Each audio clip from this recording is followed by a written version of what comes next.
E aí pessoal, tudo bem? Então estou de volta aqui.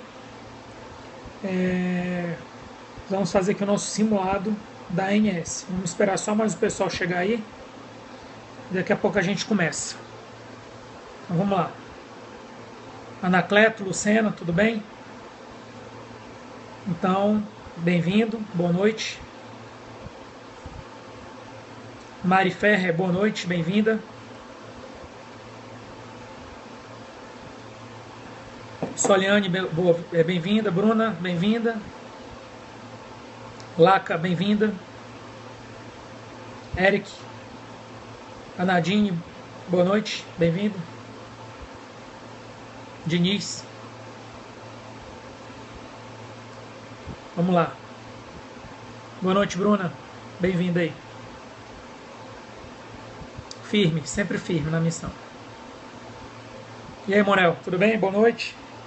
Eric, boa noite. Lucas, boa noite.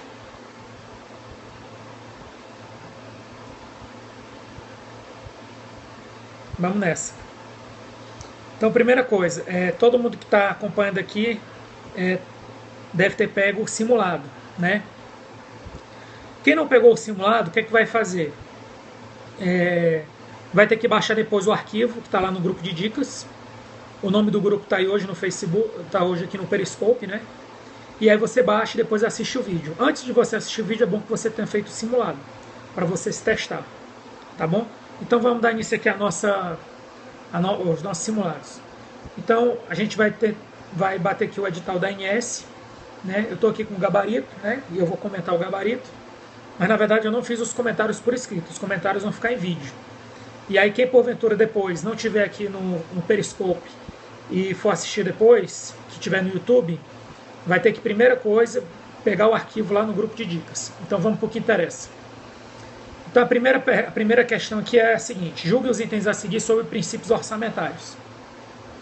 Aí a primeira questão diz assim: a criação de créditos adicionais, suplementares ou especiais está condicionado à previsão na LOA em razão do princípio da unidade. Errado. O que o princípio da unidade diz para começar? O princípio da unidade, em cada exercício, existe uma única LOA. Além disso, você não pode ter, para abrir um crédito especial, você nem pode ter autorização na LOA. O único que você pode ter uma pré-autorização na LOA, sabe qual é? É o suplementar. O especial, mesmo que eu quisesse, eu nem poderia colocar na LOA a autorização para abrir ele. Ou seja, não faz o menor sentido isso aí que a questão falou. Na verdade, os créditos adicionais você vai precisar durante a terceira etapa da LOA. E se você precisar, você abre, desde que você respeite os requisitos constitucionais e legais. Não por isso que está errado. A segunda questão. A divisão do orçamento em 3 peças, LOA, LDO e PPA, já está errado aí. Primeiro, a LOA é a parte operacional. O PPA é a parte tática e estratégica. E a LDO ela tem elementos táticos e operacionais. São elementos distintos. Então não tem que se falar em orçamento, ou seja, que PPA, LDO e LOA fazem parte de um orçamento. O orçamento é um só, que é a LOA. PPA e LDO são instrumentos complementares. O instrumento tático operacional, que é o PPA, e o elemento que tem elementos operacionais e táticos, que é a LDO. Então também a segunda questão está errada. A terceira questão diz assim: conforme o princípio da exclusividade de matéria orçamentária, somente pode constar na LOA, somente pode constar no orçamento, matéria pertinente às previsões das receitas e despesas, até aí está certo, não se admitindo as chamadas caudas orçamentárias, até aí também está certo, nem a previsão de operações de crédito por antecipação de receita. Aí a questão ficou errada. Por quê? Porque o princípio da exclusividade ele diz exatamente isso que foi dito, só que o princípio da exclusividade tem 2 exceções. Você pode ter autorização para contratar operação de crédito, inclusive aro, e você pode ter autorização para abrir créditos suplementares. Por isso que a questão ficou errada, por causa do final. Questão 4. Os orçamentos e créditos adicionais somente serão aprovados por lei formal, sendo vedada a edição de medida provisória que verse sobre matéria orçamentária. Aí que a questão ficou errada. Por quê? Porque no âmbito federal se admite medida provisória. Então vamos deixar bem claro, que é o que pode cair na sua prova aí no domingo. O que é que você precisa saber? A questão ela pode cobrar no âmbito federal. No âmbito federal, como é que funciona? Crédito suplementar especial, aberto por lei. Mas também está errado por conta disso. Isso aí também está errado, Bruno. Então vamos lá. Crédito suplementar especial no âmbito federal, autorizado e aberto por lei.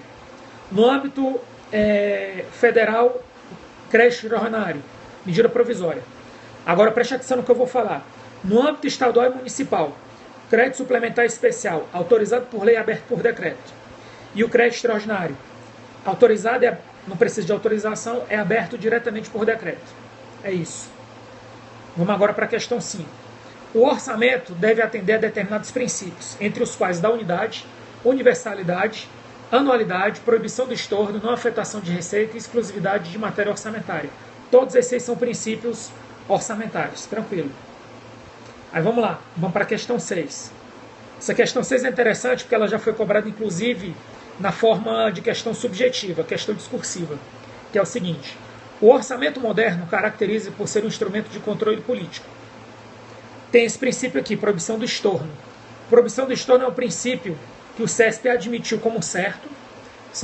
E ele basicamente diz que é vedado o remanejamento, a transposição e a transferência de uma modalidade de um órgão para outro ou de uma categoria de programação para outra. É isso. Isso é o que diz o princípio do estorno. Voltando para a questão 6. Não é isso nas bancas não, Lucas. Mas se o CESP cobrou, pode considerar. Se cai na sua prova da FUNCAB, que é a prova da ANS, pode considerar como certo também, não tem problema não. A ESAF ainda não cobrou, mas o CESP cobrou nessa prova. Questão 6. O orçamento moderno caracteriza por ser um instrumento de controle político. Falso. O orçamento moderno é um instrumento da administração. Quem é um instrumento de controle político? O orçamento tradicional. Beleza? O que mais a gente pode falar sobre o orçamento tradicional? No orçamento tradicional, a forma de medir a despesa era elemento da despesa e unidades organizacionais. O que mais a gente pode falar sobre orçamento tradicional? Que os aspectos orçamentários, os aspectos econômicos estavam o moderno programático. Eles estavam em segundo plano. E aí no moderno o que é que a gente tem? No moderno a gente já tem um desempenho, tem que prestar atenção. O orçamento moderno ele já trabalha com orçamento de desempenho e ele já trabalha com orçamento programa. Então o orçamento moderno ele tem duas vertentes, o orçamento de desempenho e o orçamento programa.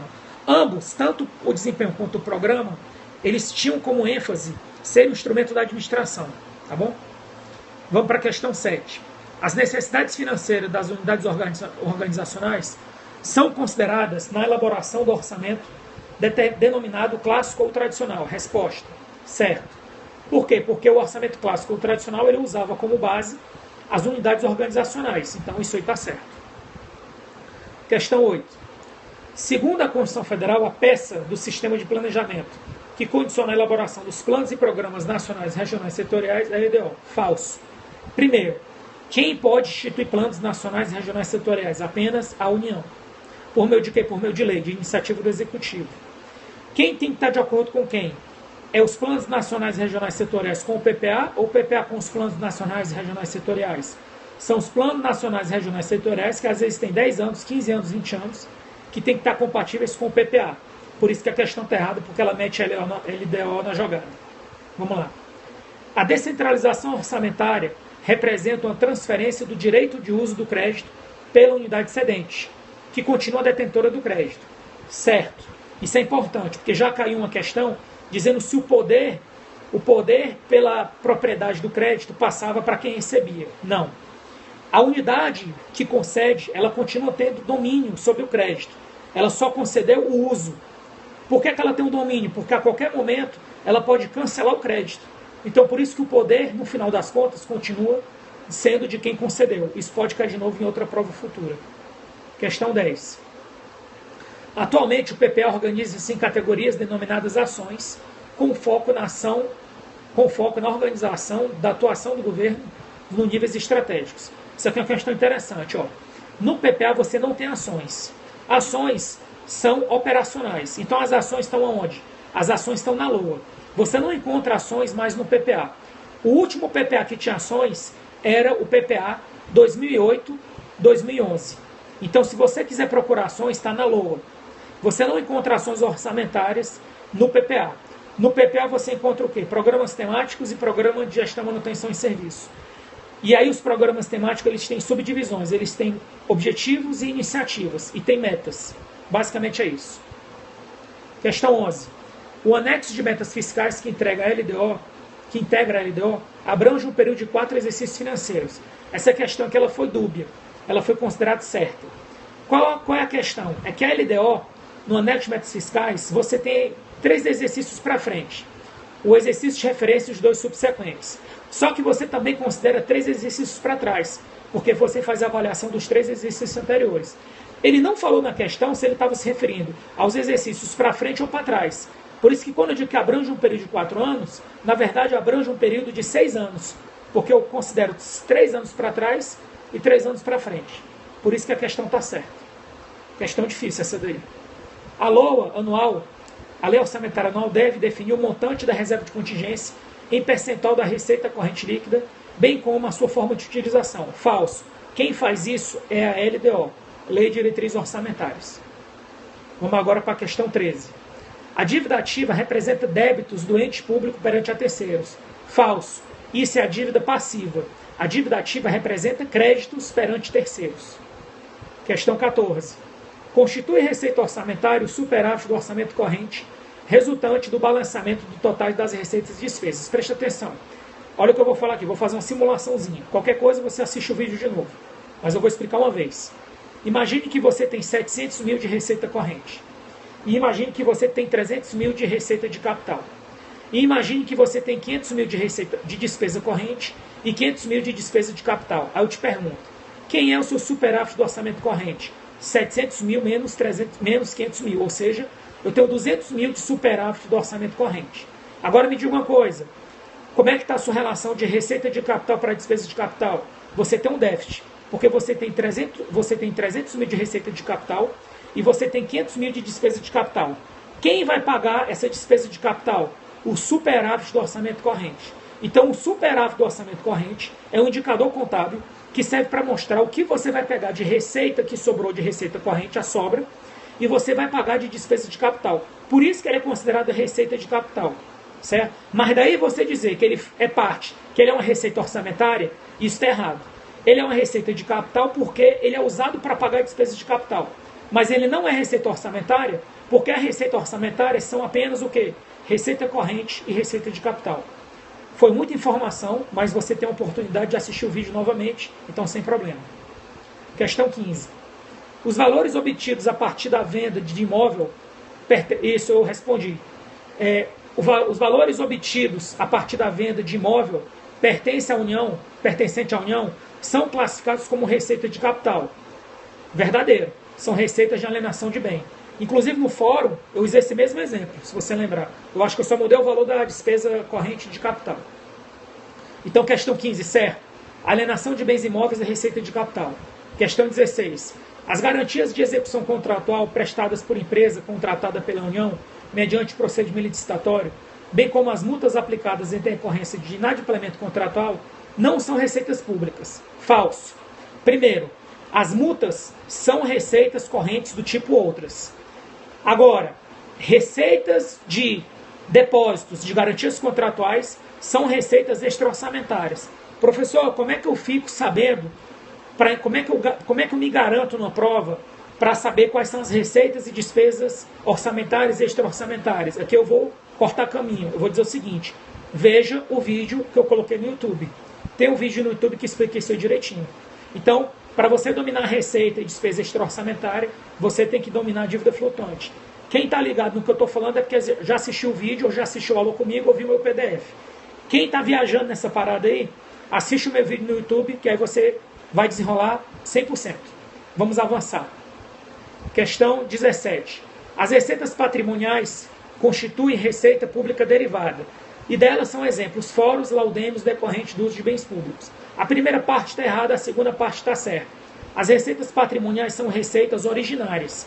Quem são as receitas originárias? Basicamente, todas as receitas são originárias. Quais são as receitas derivadas? Receitas tributárias, receitas de contribuições, a receita da dívida ativa e a receita de multas. Essas são as derivadas. Vamos agora para a questão 18. Os tributos são receitas públicas originárias. Eu acabei de dizer, são receitas derivadas. Então, está errado. Questão 19. Haja vista que a despesa pública segue estágios e que para cada um destes esclarece que em determinado momento a realização da despesa se encontra, julgue os itens a seguir. Então, vamos lá. As despesas com contratos de construção civil em que o pagamento é realizado após a medição feita da obra deve ser objeto de empenho por estimativa. Primeiro, ele não falou em nenhum momento que você não tinha como mensurar o valor. Então a resposta, ou vai ser empenho ordinário ou vai ser empenho global. Professor, como é que eu não erro nenhuma questão de empenho por estimativa? Simples. Grave os principais exemplos de empenho por estimativa. Quais são os principais exemplos de empenho por estimativa que podem cair tanto na prova do CESP quanto da FUNCAB ou qualquer banca? Vamos lá. Diárias, passagens, despesas com água, luz, telefone, despesas com combustíveis e lubrificantes, despesas com fretes. São essas aí. Se você gravar essas aí, você não erra nenhuma prova de empenho por estimativa. Falou que vai ter parcelamento, falou que vai ter entrega parcelada em empenho global. Não falou que tem entrega parcelada em empenho ordinário. Por isso que essa questão, ela não está dizendo se essa medição é uma edição final ou é uma edição parcelada. Por isso que eu falei que podia ser tanto empenho ordinário quanto empenho por estimativa. Vamos agora para 20. Essa questão 20 aqui é uma questão batida. É na fase do pagamento que a despesa que a lei prevê que seja juntada de atestado por parte do responsável servidor público. Falso. O ateste é dado na liquidação. Por isso que a questão 20 está errada. Questão 21.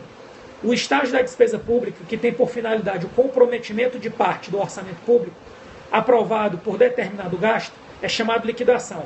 Falso. O orçamento ele é comprometido no empenho. É no empenho que o crédito é consumido. Errado também. Questão 22. A classificação da despesa pública por esfera orçamentária objetiva definir se o gasto será executado diretamente pela União ou será transferido para os outros entes. Falso. Quem faz isso é a modalidade de aplicação. E a modalidade de aplicação é a classificação quanto à natureza. Questão 23. As ações executadas por diversos órgãos, sem contemplar a especificidade dos setores aos quais estas ações estão vinculadas, devem ser padronizadas a partir do critério multissetorial. É uma questão difícil essa daqui. Aqui está falando de ações padronizadas. Você tem três tipos de ações padronizadas. Ações setoriais, ações multissetoriais e ações da União. São 3 tipos de ações padronizadas. Setoriais, multissetoriais e da União. Nas setoriais, você está dentro do mesmo órgão e tem um tema em comum.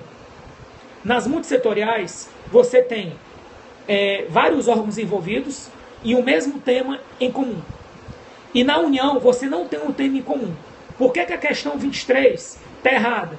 Porque ela não tem um tema em comum. Faltou a dica. Tem um tema em comum? Para a questão 23 estar certa, para ser multissetorial, deveria ter dito que tem um tema em comum. Como não disse que tinha um tema em comum, certo? Deveria ser a resposta da União, ok? E não multissetorial. Então, repetindo, você tem 3 tipos de ações padronizadas: setoriais, multissetoriais e da União. Vamos lá. Questão 25. Da mesma forma que acontece no processo licitatório, pulei uma, 24.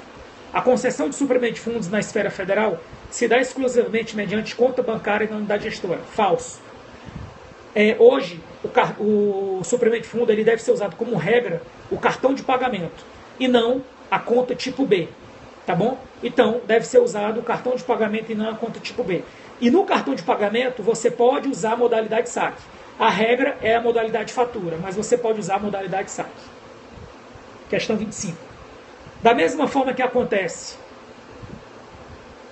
Da mesma forma que acontece no processo licitatório, a despesa executada por meio de suprimento de fundo deve garantir a aquisição mais vantajosa para a administração pública. Verdadeiro. Não é porque é suprimento de fundo que está esquecido todos os princípios da aquisição. Vantajosidade, publicidade, porque você vai dar transparência depois. Outra, que você tem que observar competitividade. Então você não pode comprar um lugar mais caro. Você tem que procurar um canto mais barato, mesmo sendo suprimento de fundo. Questão 26. São pagas a conta de despesas de exercícios anteriores, anteriormente inscritas em restos a pagar, depois de cancelado e posteriormente reinscritos, por reconhecimento do direito do credor, sem que haja necessidade de novos créditos orçamentários. Pessoal, essa questão aqui está totalmente errada. Vou te dar uma dica. A dica é a seguinte: os restos a pagar, eles são escritos no final do exercício em que as despesas orçamentárias foram empenhadas e não foram pagas. Beleza. Só que os restos a pagar depois de escritos, os restos a pagar processados não podem ser cancelados. E os restos a pagar não processados, eles permanecem 1 ano e meio aberto após a inscrição. Nesse 1 ano e meio, alguma coisa tem que acontecer. Depois de 1 ano e meio, os restos a pagar não processados são cancelados. A não ser que você esteja tratando de despesas que a execução tem sido iniciada, que sejam despesas do Ministério da Saúde, que sejam despesas do MEC relacionadas à manutenção e desenvolvimento do ensino, ou que sejam despesas do PAC. Aí eles continuam abertos por mais 5 anos. O que a questão está trazendo aqui é o Instituto da Interrupção da Prescrição. Só que tem um detalhe. Você não pode, em hipótese nenhuma, reinscrever restos a pagar. O Instituto da Reinscrição de restos a pagar não existe. O que você tem é a inscrição e depois o cancelamento. Você não tem o Instituto da Reinscrição. Por isso que a questão está errada. Tá bom? Questão 27. São passíveis de inscrição de restos a pagar as despesas empenhadas e liquidadas, mas não pagas. Logo, o empenho da despesa não liquidada será considerado anulado, salvo em situações específicas. Por exemplo, se for do interesse do gestor efetuar a inscrição sem que o serviço tenha sido executado. Até aí está certo. Por quê? Porque na hora que eu vou inscrever restos a pagar não processados, não é caso da manjona, não. Eu tenho que observar critérios. Quais são os 5 critérios que eu tenho que observar na inscrição de restos a pagar não processados? Primeiro critério, esse daí, interesse da administração. Segundo critério, está em curso a liquidação. Terceiro critério, está dentro do prazo contratual. Quarto critério, compromissos assumidos no exterior. Quinto e último critério, transferências para entidades público-privadas. Se eu não me enquadrar num desses 5 critérios, eu tenho que cancelar. Eu cancelo. Só que é o que a questão perguntou. O erro da questão está no final. Por estarem em fase de negociação para assinatura de um contrato, olha o que eu vou te dizer. O contrato, ele é simultâneo ao empenho. Para fins de orçamento e contabilidade pública, de acordo com o Manual de Contabilidade, o contrato vem antes do empenho. Então, a questão errou aí. Peraí, eu já empenhei, mas eu ainda estou negociando o contrato? Não. O contrato já foi feito antes. Não tem negócio de negociar contrato, não. Então, por isso que a questão está errada. Questão 28. Os resíduos passivos de cada exercício são modalidade de dívida pública flutuante e denominam-se restos a pagar. Verdadeiro. E questão 29. Se determinada fundação pública mantiver seus recursos decorrentes de arrecadação de receitas próprias na conta única do Tesouro, ela poderá aplicar tais disponibilidades em aplicações a prazo fixo. Aqui eu vou te dar uma dica sobre conta única. Primeiro, podem ser feitas aplicações na conta única? Podem. Quem pode fazer a aplicação na conta única hoje? As autarquias, fundações públicas e fundos. São essas 3 aí. Autarquias, fundações públicas e fundos. Beleza. E aí você tem 2 formas de fazer aplicações. Aplicações diárias e aplicações a prazo fixo. Quem pode fazer aplicações a prazo fixo? Apenas quem possui recursos próprios. Certo? Então é isso. Por isso que a questão está certa. O que mais? Foi feita uma alteração na medida provisória, que abriu a possibilidade de fazer aplicações na conta única. E hoje, as empresas públicas também podem fazer aplicações na conta única a prazo fixo. Então, são essas possibilidades aí de aplicação. Tá bom? Então, pessoal, com isso a gente encerra aqui. Alguém quer fazer mais alguma pergunta? Alguém quer fazer mais alguma pergunta? Alguma coisa que não ficou clara em alguma questão aí? Foram muitas informações, você viu isso. Fala aí, bacana. Pode fazer a pergunta.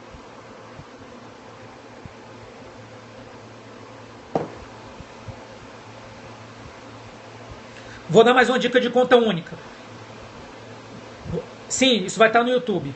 Eu vou dar mais uma dica de conta única, mais umas dicas. O que mais você precisa saber de conta única? Quais são os principais documentos de entrada? Documento de entrada é documento de entrada de recurso. Então você vai ter a GRU. No final, Bruna, depois você me pergunta isso. Vamos lá. A GRU, você tem um DARF e você tem a Guia de Previdência Social. Tá bom? No final eu passo. Então vamos lá. Do final passo é 5D4. Fica na área aí, daqui a pouco eu volto. Vamos primeiro responder o nosso colega que pediu aqui, tem prioridade. Conta única. Primeiro, formas de entrada. DARF, GRU, Guia de Previdência Social. Então, geralmente, nas provas dizem que você só tem uma forma de entrada. Falso.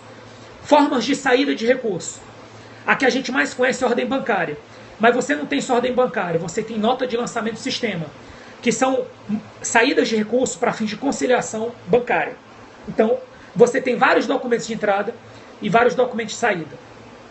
Uma questão que caiu no Tribunal de Contas da União foi querer saber o seguinte: se a GRU ela poderia ser apenas se ela tem custo ou não para você usar a GRU. Então, na GRU simples, não tem custo. Na RGU modalidade de cobrança, tem custo, tem tarifa. O que mais você precisa saber sobre GRU? Outra coisa importante, que já caiu em várias provas: ordem bancária. Depois que a ordem bancária é emitida, eu posso cancelar a ordem bancária? Pode. Mesmo que a ordem bancária já tenha ido para o banco? Mesmo que a ordem bancária já tenha ido para o banco. O que mais você precisa saber sobre a conta única? Que existem contas especiais. Ou seja, a conta única, apesar de ser chamada conta única, existem contas especiais. Uma das contas especiais que eu recomendo que você gravar são as contas no exterior. São as UGs offline. São as UGs das embaixadas no exterior. Ou seja, existem recursos públicos que não estão na conta única. Mas todos os recursos públicos entram na conta única. Todos os recursos públicos de competência da União entram na conta única. Outra dica: a conta única está onde? Ela está no Banco Central do Brasil. Quem é o correntista? É a STN. E quem é o agente operacional? É o Banco do Brasil. O Banco do Brasil é o único agente operacional? Não. A Caixa Econômica Federal também é um agente operacional. Pronto. Esse é o resumo aí de conta única. Tem mais perguntas aí? Quem fez as perguntas, repita novamente que eu vou responder. Vamos lá.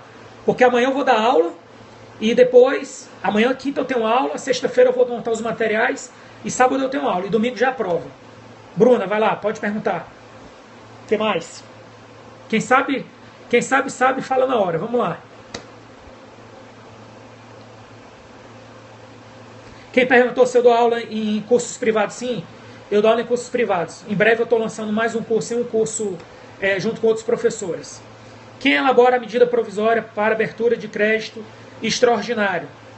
Quem elabora a medida provisória, se for para o orçamento fiscal e seguridade social, seria a SOF. A SOF elabora, manda para o ministro do Planejamento, que manda para a Casa Civil e depois vai para a sanção presidencial. Se for uma medida provisória de um crédito extraordinário do orçamento de investimento, seria o DESH. O DESH manda para o Ministério do Planejamento e o Ministério do Planejamento para a Casa Civil. Respondido? Sim, no YouTube eu tenho um canal. O meu canal no YouTube é Prof. Giovanni Pacelli. Qualquer coisa, me adiciona no Facebook que eu te dou as coordenadas. Lembrando que o grupo está aí, o grupo que tem no Facebook.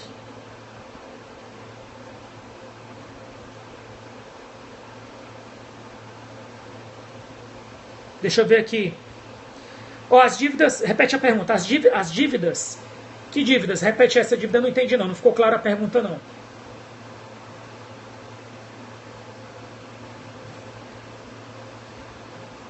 Vamos lá? Contribuições fiscais para fiscais. Depois eu respondo você, Alexandre. Contribuições fiscais para fiscais é o seguinte: quais são as contribuições para fiscais? São as contribuições do sistema S. Do sistema do sistema S, SESI, SENAT, Serviços Sociais Autônomos. Então esses serviços, eles arrecadam contribuições para as atividades de algumas empresas. Então, por exemplo, o SENAT, que é o Serviço Nacional de Aprendizagem do Transporte. Qualquer empresa de transporte tem que recolher de forma obrigatória contribuição para fiscal para o SENAT. Isso é um recurso público.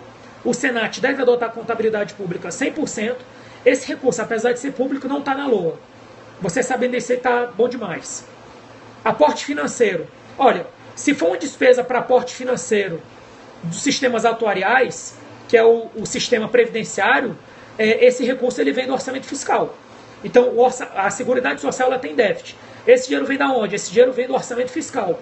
Vem só do orçamento fiscal? Não. Vem também das contribuições sociais, que são a contribuição só sobre o lucro líquido, contribuição CONFINS, receita de concurso prognóstico e as contribuições previdenciárias. É isso. Mais alguma pergunta, pessoal? Eu vou encerrar por aqui, tá? Então até a próxima. Esse vídeo ele vai estar no YouTube, tá? E o simulado, para quem não pegou o simulado ele está no meu grupo de dicas, que foi citado aqui no início do vídeo, tá bom? É isso aí, até a próxima.